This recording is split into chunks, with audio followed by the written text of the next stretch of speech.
we grew up in Luton as a huge Asian diaspora, I guess. Lots of Indians, lots of Pakistanis, lots of Sikhs, lots of Muslims. And these people work as a team. It's one of the reasons they outcompete British people, native British people, in almost every single metric. And we knew a guy named Bali. I hope Andrew hasn't told you this. Oh. So he was a lawyer, probably 50,000 pounds a year, and he drove a $400,000 Ferrari, I thought 400,000 pound Ferrari, and a 500,000 pound Rolls Royce sometimes. And we were saying, like, do you think Bali's a drug dealer? What do you think he's up to? Me and Andrew at the time, had quite a close brotherhood. And he looked at us one day and I said, Bali, how do you have all this money? How do you get these fancy cars when you're just a lawyer? And you're relatively young. He was like 26, 27, about 5 or 6 years older than I was at the time. And Bali's exact answer was, I remember he said, you white people are stupid. Now, I'm mixed race. He wasn't talking anything racial. He was talking about, I guess, native British people.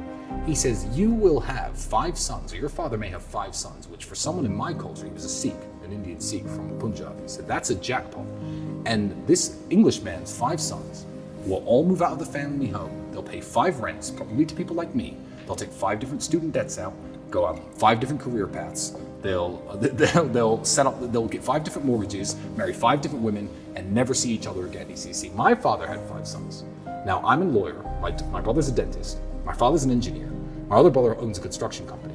And every single skill set that they needed to flourish was within the household. So we all live in the family home. We pool our resources. Our women work together and prepare food for us. We work. And every time that we have new children, or the family is expanded, we just expand the house. My brother owns a construction company. And that way, as a group, we have 3 Toyotas, 1 Ferrari, and 1 Rolls Royce.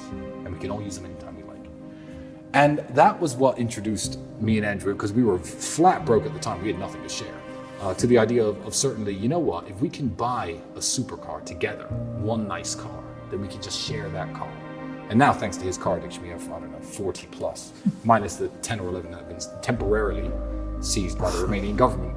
But it introduced us, I guess, to the concept of pooling your resources and sharing. And you know what? He's 100% right. That is a lesson you can learn from the Indians, from the Pakistanis, because it's benefited us massively.